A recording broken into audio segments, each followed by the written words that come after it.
that is first and foremost, of course, that, and my heart goes out to anyone who knows someone or who has experienced having COVID-19 or worse, passing away from it. So our hearts go out to everyone, and that is the first and foremost concern. Second only to that are how our lives have changed in other ways in addition to that. And every part of our lives in some way has been changed. We can't go out and do the things in person that we would normally do, and that impacts our businesses as well. Slide for me here. I want to ask a couple of questions to each of you first. Number one question I want to ask you is, and please feel free to raise your hand. So there's a little button you can use to raise your hand, and we will unmute you because I want to hear from you. What type of business are you in? To whatever degree you want to share, just kind of quickly, what kind of business you're in, and then what do you feel is your biggest challenge right now? So anyone that wants to chime in, there are no wrong answers here. Just raise your hand with the little raise hand button. There you go. I just raised mine just to show how it's done. And if anyone wants to chime in, we'll unmute you. So what type of businesses are you? Sorry, Marcel's first. The moderator always first, right? I'm here. Well, the business I'm in is ICT department from a big bank, and especially in this moment we have lots of reorganizations, and also hearing that lots of people will be fired in the upcoming period. For myself, I have now found, I told you about a new challenge in the new department. But yeah, I can feel the intense anxiety and stress, and also from people which are afraid to lose their jobs. Because one of the things I think in every business, and especially in horeca restaurants, the business, and also who have shops, etc., and lots of other jobs, they are afraid to lose the jobs, and that is a major concern, and that's what people concerns the most, I think. Also, especially what it brings to me is sympathy, empathy with people. If I could help them, and I try to help them, and that's, I think, the wonderful thing we do here is to bring the people aware that, stay positive anyhow way you can, because this is a big challenge.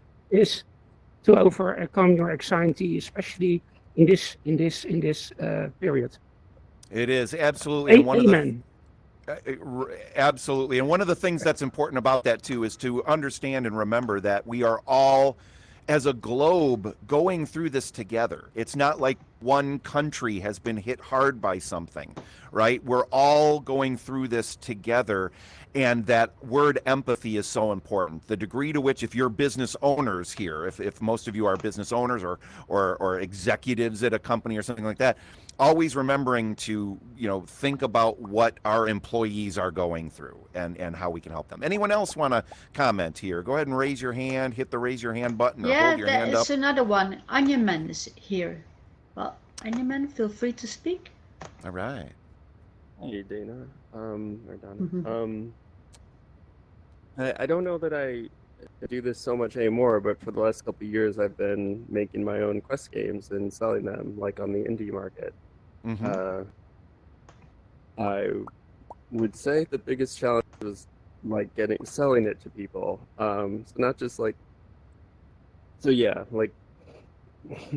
I guess marketing, but getting through to them, like, to put time into this. I would find like the people that would generally really like the game, but getting them to take that, like, to find out about it and try it out was a big challenge for me. Nice. And one of the, well, first of all, congratulations. Being an indie game designer is fantastic. And boy, virtual reality has never been more important and vital than it is right now, when people can't get outside and go out and do all the things they want to do. In virtual reality, we can do so many other things, like being here today.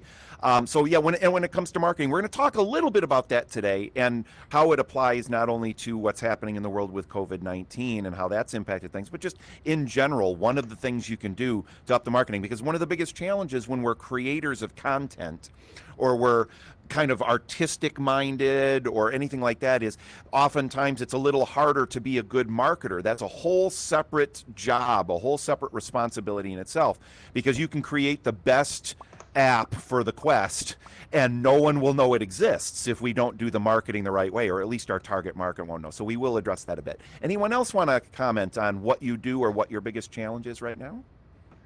I saw a hand raised, but he put it down again. Is that an accident? Please feel free again to push the button so we can give you a turn. Okay. All right, and we can come back to that as well. So if no other hands go up, I can get started here, and yeah. we can.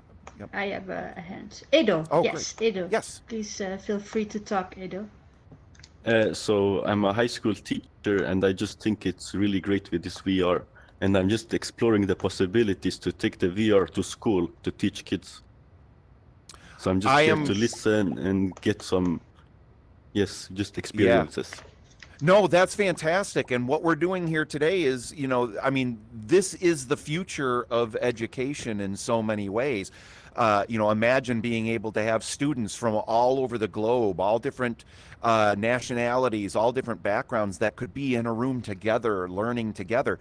And you know what? If there's one tiny silver lining that everything happening with this pandemic might have, and we have to look for some of the silver linings here and there, is that it may be helping to push this idea of virtual teaching forward as we see the real benefits that this can be. And so congratulations on, I have immense respect for elementary, middle school, junior high, high school teachers and college educators. It's such a vital job and an important part of our society. So I'm thrilled to have you here.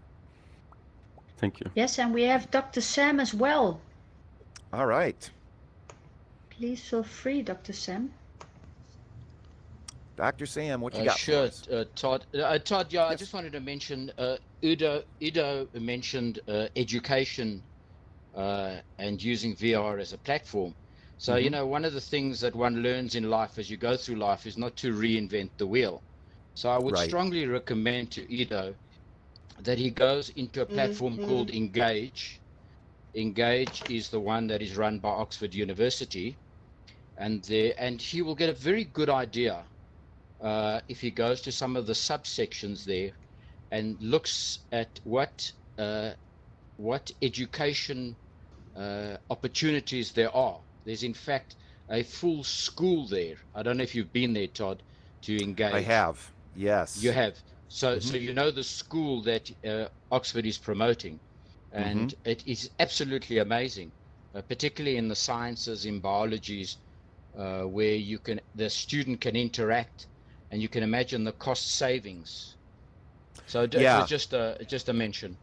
No, that's a great point, and I concur. I've been in Engage a couple of times. I see the huge potential for a virtual classroom and the things you can do with bringing in virtual models of things and showing them in front of the whole class. And it's just an incredibly immersive way to do teaching. And I think it's another one of the examples, like AltSpace and some of the other spaces that we have, of ways to utilize this teaching. That's a great point.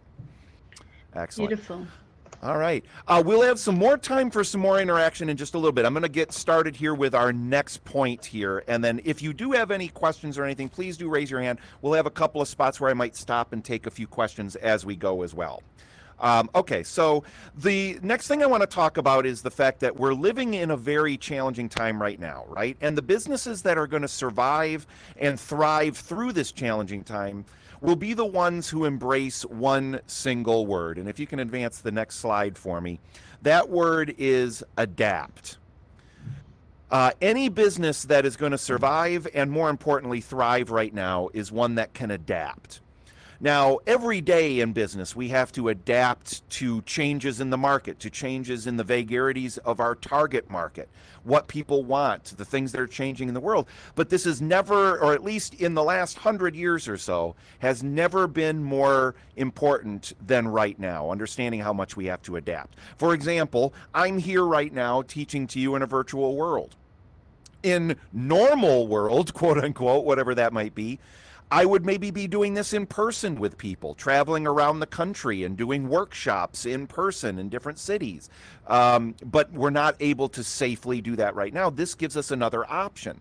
So rather than curling up in a corner and saying, I'm going to try to just ride this out until things get back to quote unquote normal again, what things can we do right now that will take to go off of what Sam said, to go off of the things that we already know how to do and then just adapt, not reinvent the wheel completely, but adapt the wheel to work in the world that we're in now. To use the wheel analogy again, we're used to riding in a car that has wheels, riding on pavement, right? We're driving down the road or riding on pavement. But what happens if we get to a spot where the pavement ends and we have to go off-road into some gravel or off into some dirt?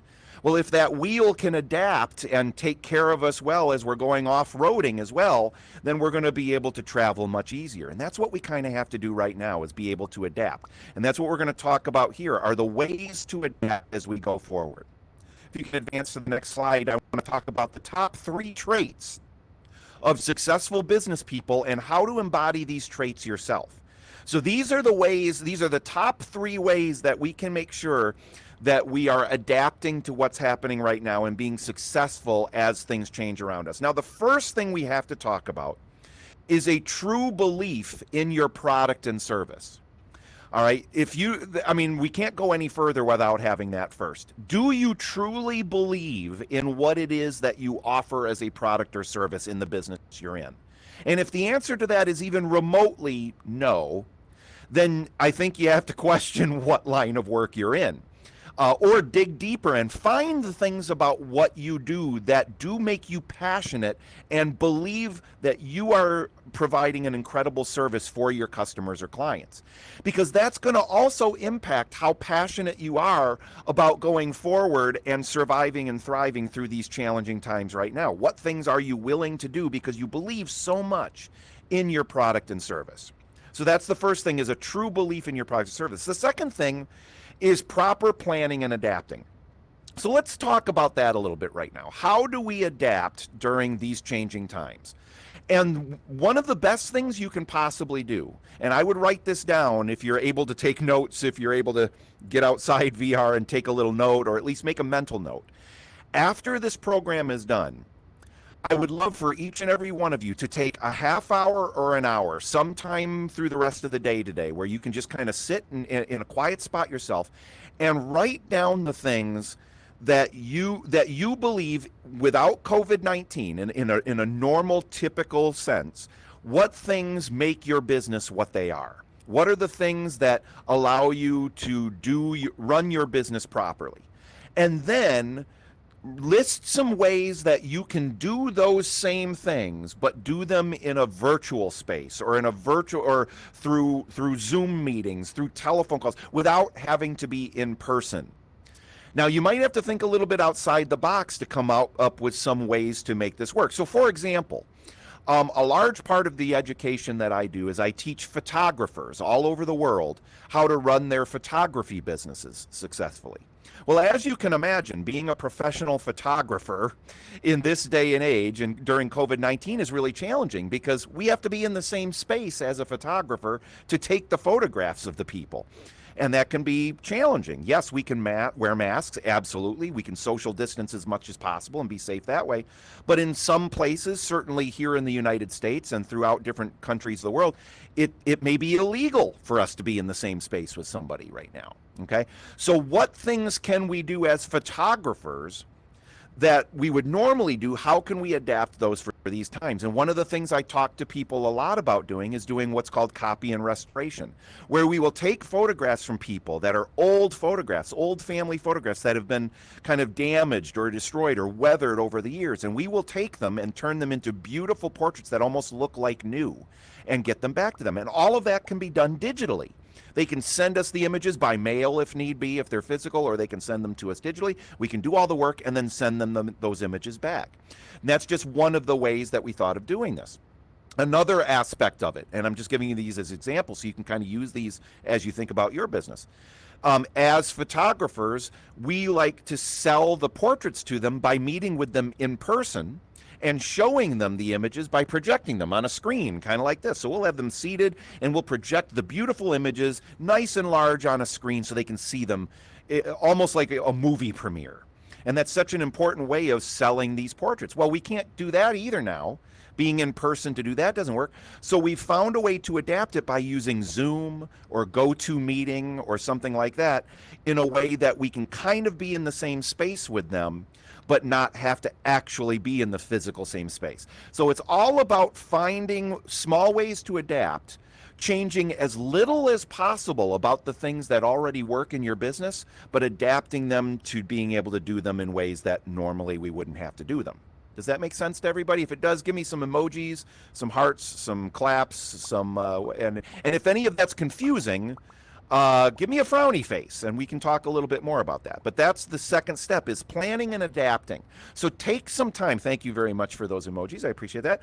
Take some time after this event today to really think through those things and how can you change them as little as possible, but have them adapt to our changing world. And then the third and equally important step or trait of a successful adapter, okay, is taking constant action. It's very tempting. I've been there myself, okay? It's been very tempting over the last 9 months to just say, you know what, I'm exhausted. I'm just gonna curl up in a corner for a while and see if things just change. You know, that's tempting, right? But that is not how successful business people work. Successful business people are constantly looking at how are things adapting. We can always go back to the way we've done things before once vaccines become prevalent, after we get COVID-19 under control, and we will. It's only a matter of how long is that going to take. It's going to happen. Then we can go back to the way things were done. But for now, we have to be taking constant action. And you're all here today. You being here today is part of that taking action. There's a million things you could be doing now. You could be watching Netflix, or you could be, cleaning your house. There's a million things you could be doing, even if you're not able to be at work, for example. But you chose to be here because you want to keep taking action. All right. So those are the three major traits. Now let's talk a little bit more about specifics here.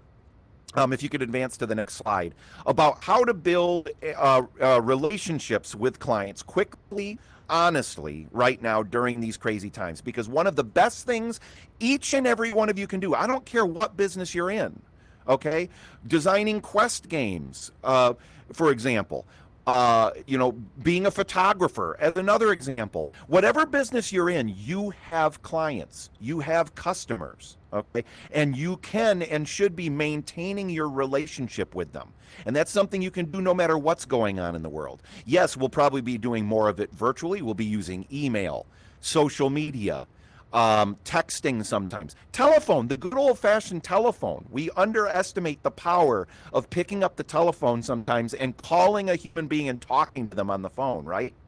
Don't underestimate that. So right now, one of the best things you can do over the next couple of months or so is to really work on client retention and client relationships. Because remember this, no matter what business you're in, people invest with people, not businesses. People want to work with people.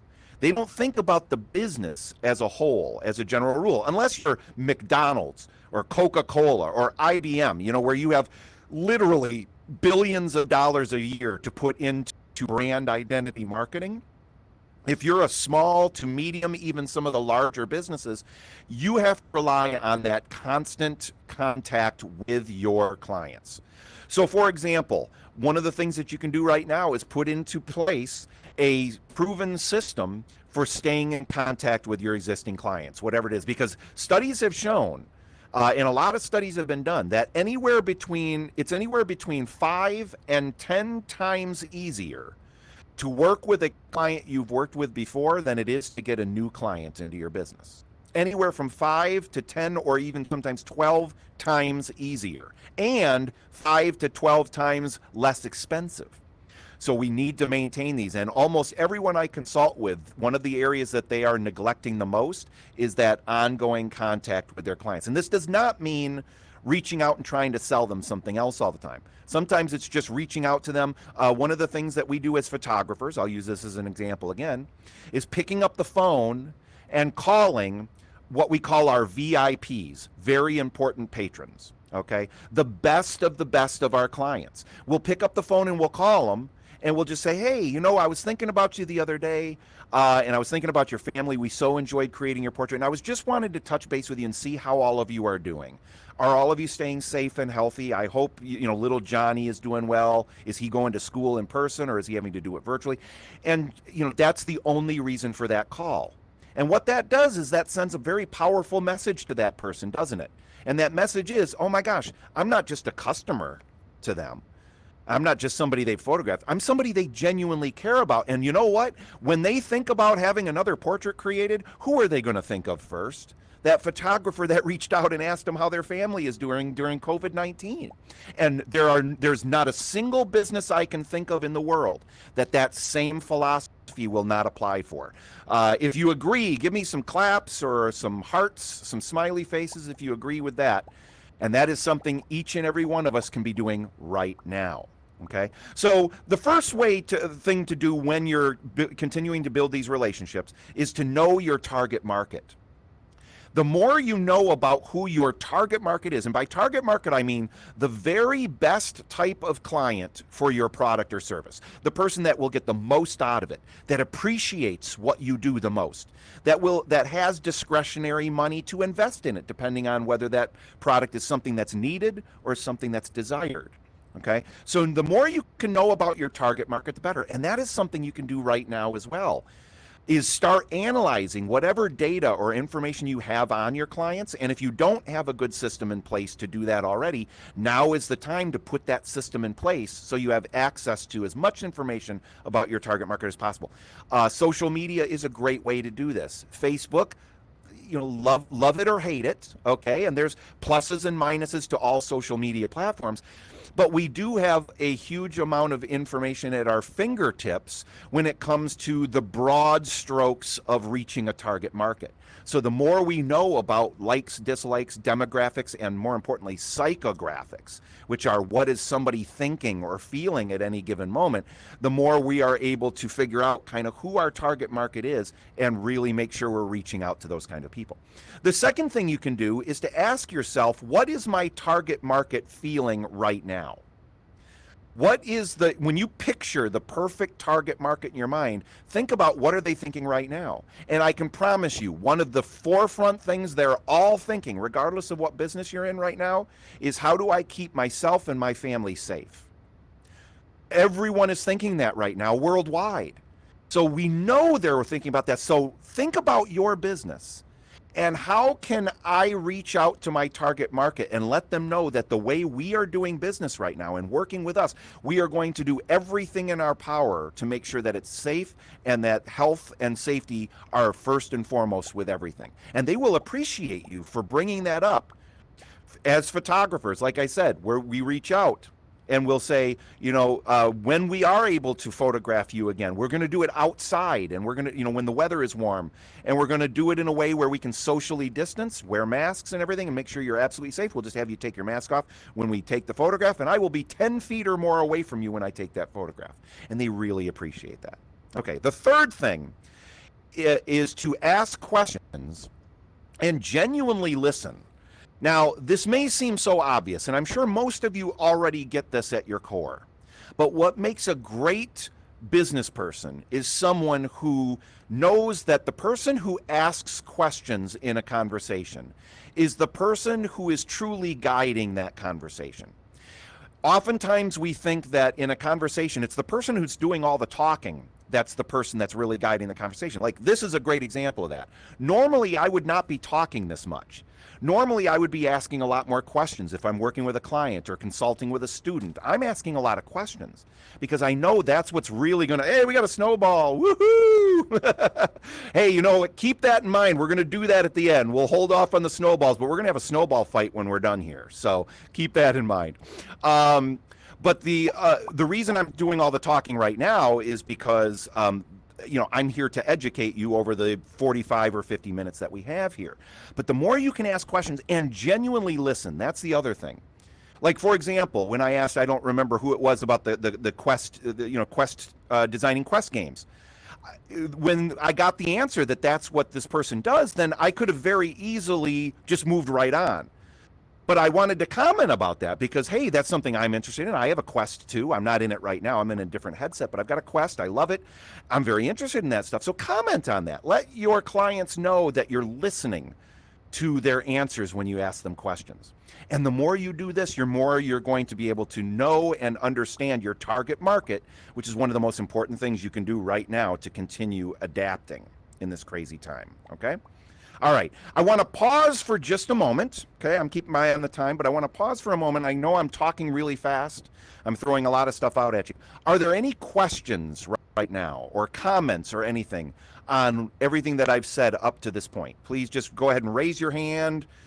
Use your raise your hand button that you can use there, and we will unmute you. Yeah. If there. We have one question here. Dr. Excellent. Sam, please feel Dr. free. Sam. Todd, just a comment. Mm-hmm. I'm thoroughly enjoying what you're saying, but I think one of the fundamentals that any businessman should understand is they should never get into a comfort zone. Mm-hmm. And if we look at a number of companies like the Kerosene, Rail Transport, Kodak, BlackBerry, Polaroid, I can carry on ad infinitum. They all failed because they got into a comfort zone. And I think every businessman should have at the top of his mind what Darwin said. Remember what Darwin said, that it is not the strongest species that survive, nor the most intelligent, but the ones that most responsive to change. And if you don't change, if you don't adapt, you die. 100%. I couldn't agree more. You're absolutely right. Getting one of the, I don't remember what author it was that said this. I want to say maybe it was Thomas Wolfe that was quoted as saying, and I'm paraphrasing slightly, the greatest danger to any civilized society is success, plenty, all-consuming success. No dynamic society has ever survived this danger. And that is that danger of falling into complacency, of falling into comfort and saying, hey, we got this worked out. We're just going to ride this train, right? But invariably, that train track is going to end eventually, or it's at least going to veer off in a direction you didn't expect, and you have to be able to adapt. Again, it comes back to that adaptation thing. So you're absolutely right, Dr. Sam. That's a great point, is don't ever allow your business to get into a place of comfort, because the time to be prepared for change, the time to be prepared for growth is before it needs to happen. The worst thing that can happen is for us to get caught behind the eight ball, and a whole bunch of businesses are going under right now. Very sadly, it's tragic, because when COVID-19 happened, we were not prepared at all. And there are some businesses that had been preparing for this for a long time and had contingency plans in place for what if we can't go into the office together all at the same time? What if we can't meet with clients this way? So the best time to prepare for change and growth is before it needs to happen. Do it on your terms so that you're ahead of the curve. Great point, Dr. Sam. Any other questions or comments? Raise your hand. Yes. Use the raise your hand emoji. Yep. There's another question. Yes. That is Semepiram. All right. If Go ahead when you're ready. Corrected your name, if I spelled your name correctly. Can you please speak? Because I unmuted you, so I hope you can speak now. Can you show yourself? Yeah, there is, maybe he pushed the button by accident. Oh, okay. Piramazo, did you push the raise your hand button by accident? If you do, don't worry, we go to another person. Okay. Raise your hand again if you change your mind. No worries. Yes, please. But there's no questions yet. Okay. Maybe more to come. All right. So let's move to the next slide here, which piggybacks very nicely off of Dr. Sam's point that he just made, which is always remember that it is your attitude and not your aptitude that determine your altitude. And what that basically means is, I don't want to minimize the importance of knowledge, of education, of learning, and of understanding your business and your prospects and so forth. That, of course, is vital. But even more important than that is your attitude going forward.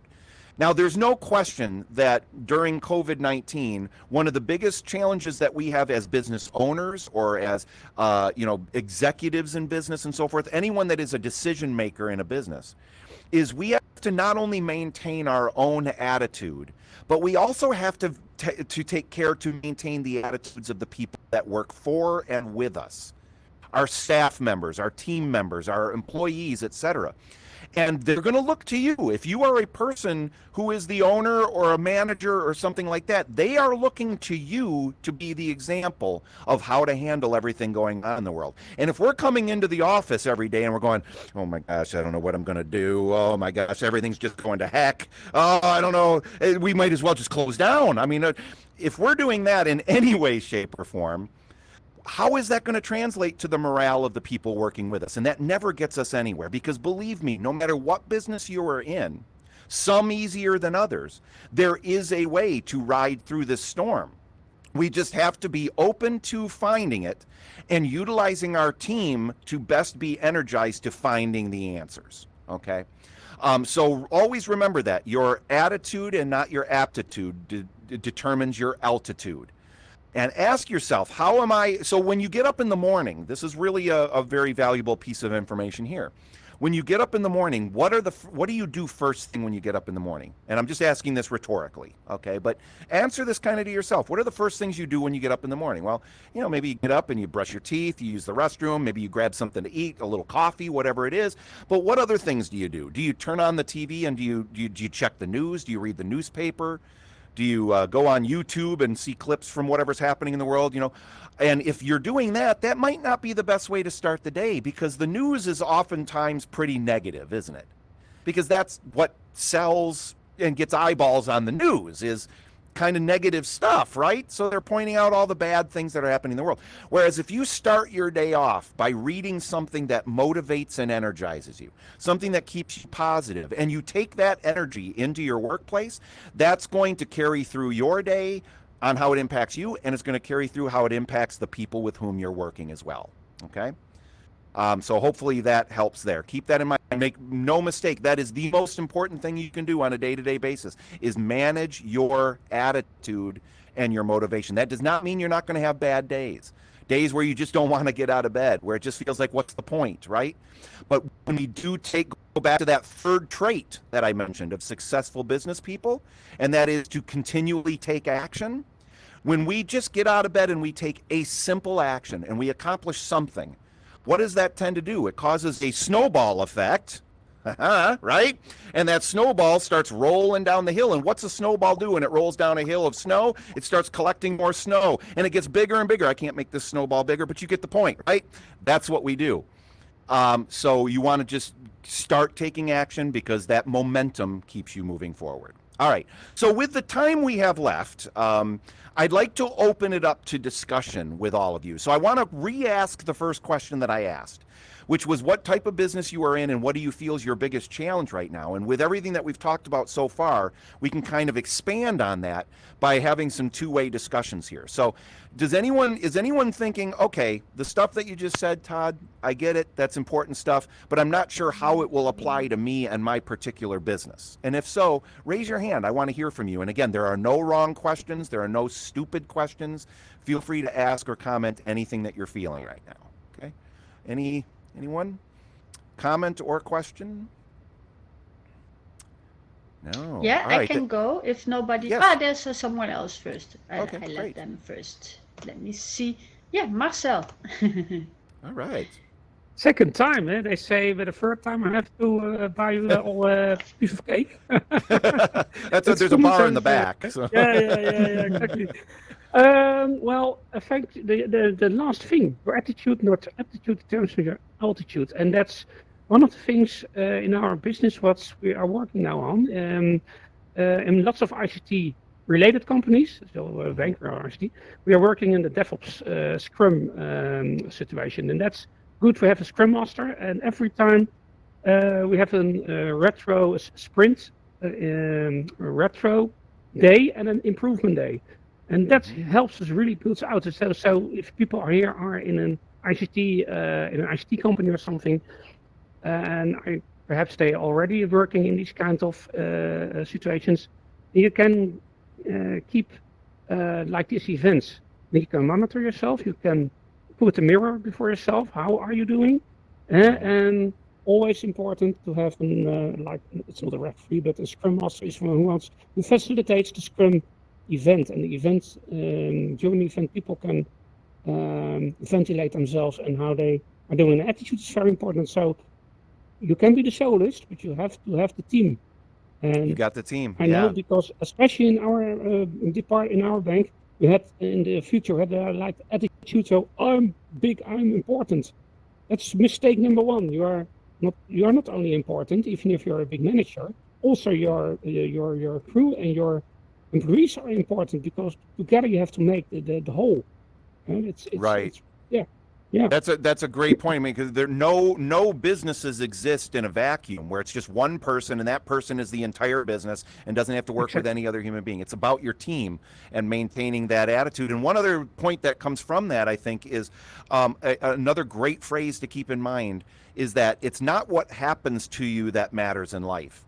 It's how we respond that matters, right? And that's truly the only thing we have control over, right? None of us had control over COVID-19 happening or not happening. We have no control. That is very much outside our control as a world right now. We're working on it as a global society, but each individual, we didn't have control over that. But we do have control over how we respond each and every moment of our lives. Yep. Any other questions or comments? Oh, thank you for that. I appreciate that. Schnoodles? Like the name too. Schnoodles. Love it. Any other comments or questions? Otherwise, Dana, I know you had something as well. Yes, I would like to say something. I'm just waiting because I had. Oh, sorry. Oh, that's all right. Another train going Yes. by. Yeah, the train coming by. So I'm in the business of virtual reality and XR development and coaching, and for me, yeah, actually things are going really well right now. So I'm really having a lot of work and helping our companies online to do their businesses and activities online in a very fun and interactive way. But was that your question? What you do and what you see in your time? Sorry, I was just a little bit distracted. Oh yeah, no, that's great. And you know, one of the other things that I want to mention to everybody is find a support. Make sure you've got a support structure as well, both in your business and outside your business. People that you know you can go to when you're having challenges and things that need to be dealt with. That you know you might need somebody to open up to, but you don't want it to be somebody you work with. So make sure you have a support structure for yourself through all of this, of people that you can approach. And if you know, I'm happy to be one of those people for you. You know, reach out to me via email if you have questions or anything. I'll give you my email address. I didn't put it on the screen because I wasn't planning on doing this, but I want you to be able to get hold of me if you have questions. And I know Dana's very open, and you know, that's what this community is all about, is having a support structure as we're going through these things together. Any other questions or comments? Yeah. I will remind me to give my email address too before we're done. I see someone is, yes. Bazette, please speak. Feel free to speak. So, hello at first. Yes. I'm 20 years old and I'm working in the marketing section in e-cigarettes wholesale. And we are selling like e-cigarettes and the e-liquids for them. One thing that is going to bust us are the new laws here in Germany. And they say that we can't do any B2C marketing anymore. We can only do like B2B marketing. So I'm a trainee there in this company, and I'm there like for 6 months now, and I have 6 months to go. And after that, I will go to university for marketing management.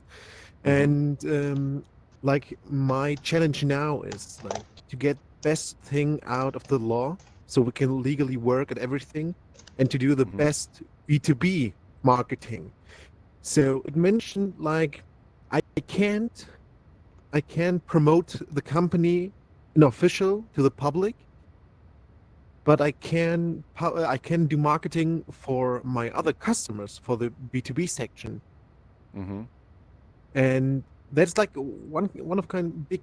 That's a big challenge also for me. Like I'm 20 years old. I have like 2 years experience in marketing, and work like with a lot of things and a lot of sections. And I liked your last point with the structure, because that's like you're making yourself independent, and you always have a solution for something if you need something. Like if I need somebody who do some very good graphics, I'm not working with him, but he's maybe a friend of mine, and I can ask him, hey, I have something to do, or I have an idea. Could you maybe do graphics for me? And that's it. And because of that connections you have, you can rise up on the level, like in every company, because you're still independent. You don't have any person that you're must be on. You're still independent, but you only have some friends, some connections you can ask. And because of that, very like your last point with the structure. Well, thank you. I appreciate that. And that's a great point, too, of, having employees versus independent contractors, or people that, you don't have necessarily as as employees that you have to pay benefits to and all of that stuff. But you can outsource a lot of these things when you get the right connections and so forth. And I do want to just comment on one thing, even though we're not necessarily talking specifically just marketing today, but you brought up a great point. You're in that is a challenging situation to be in, when what you're selling is ultimately designed to be sold, at least on its surface, from business to customer instead of business to business. So what ways could you utilize business to business marketing that could still get these products out to people? So, for example, and I don't know what the laws are in Germany specifically. It's hard to keep up on all those things just even here in the States. They're always changing, right? So, but maybe there's some way where you could work with different businesses where they're giving these e-cigarettes as a free gift to some of their clients or their customers, and they buy them all from you, right? And then they're giving these as gifts to people, whatever, that's just something off the top of my head of a way you could go there. The other question I would have for you is, it's going to be incumbent upon you to find out exactly what these laws mean. What is the nuance when they say no business to consumer marketing? Does that mean everything? Does that mean no social media, no emails, no picking up the phone, no nothing? Or are there little areas where, well, we could try this, which we've never tried before, because that they don't say is illegal. So the more you can know about the specifics of that law or those laws, the better off you're going to be. And you might be able to find some ways and adapt to be able to make this really work for you. Okay. How are we doing on time? I'm going to leave it up to you, Dana, to kind of cut me off when we need to be cut off. Thank you. Yeah, we let's say that we have 5 more minutes, and then I would like to have a selfie with everybody and have a snowball fight in the end. Snowball fight. Keep the Christmas spirit up. I love it. And yes, so feel free. We have 5 more minutes to ask some more questions to Todd. Yeah, great questions so far. I really appreciate your interaction and your attention. So yeah, any other questions or comments? Again, no stupid questions at all. So yeah. Dr. Sam, please feel free. Dr. Sam. Todd, I just wanted to mention what Buzzard said about e-cigarettes. I think when he goes to university, he'll learn something about product life cycle. And I don't want to be the bearer of bad news. But the product life cycle of e-cigarettes is probably very limited. And it's probably going to follow the same cul-de-sac route that cigarettes have done. I know that there's this concept that it is not dangerous and it's safe, but that's still unproven. So probably they need to diversify quite drastically away from that particular product and not be married to a single product. But certainly he'll learn about product life cycle, and it's probably in its mature cycle at the moment. That's all I wanted to say. No, that's a great point. And you brought up Kodak before. Kodak was a great example of that, right? They made film, they made film for cameras. And boy, when digital became all the rage and film cameras were no longer a thing, they were gone for a large period of time. The Kodak brand and business still exists. They're trying to still figure out how they can adapt, and they're trying some really interesting and kind of crazy things. Xerox was another one. Copiers, photocopiers, they've had to branch off and do other things as well. So going back to adapting and trying to adapt ahead of the curve, it will be very incumbent upon the business that you work with to be looking at, okay, well, where do we go if and when this business changes or we learn more about it or whatever it is? What other areas can we go into that aren't completely divorced from it, but are not exactly in just that little area, that niche, if you will? Great point. Did David, did you have a question or a comment, David VR? I saw maybe nope. Okay, cool. Yeah, but Bazette maybe wanted to comment back on that. I'm not sure if it was still that, but Bazette, would you like to That's comment right. back? Yes, okay. please. Yeah, thank you. So, Dr. Sam, I appreciate really your answer and this advice. One thing I said to myself is that I want to learn a lot from my section, not about my products. So, not a lot of my products. And I set a limit because I want to be like individual, so I can work on different states and different sections and different areas in this business. Not only in the e-cigarette market, maybe in the food market, maybe in the money market. But the thing is, like, after this year, because I'm a trainee for 1 year there, and after this 1 year, I said to myself that I will go to the university and also work between of them.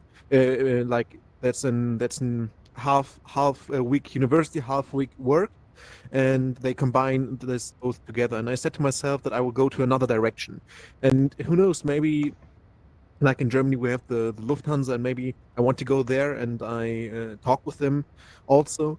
And I'm still waiting for the answer. But one thing that's like a goal for me is to work yourself like sorry, my English is a little bit bad now. No, that's fine. Like to learn a lot and to use a lot in different sections. Like everybody can pick you up. Every company can say, "Hey, I want this man because he can do this perfect.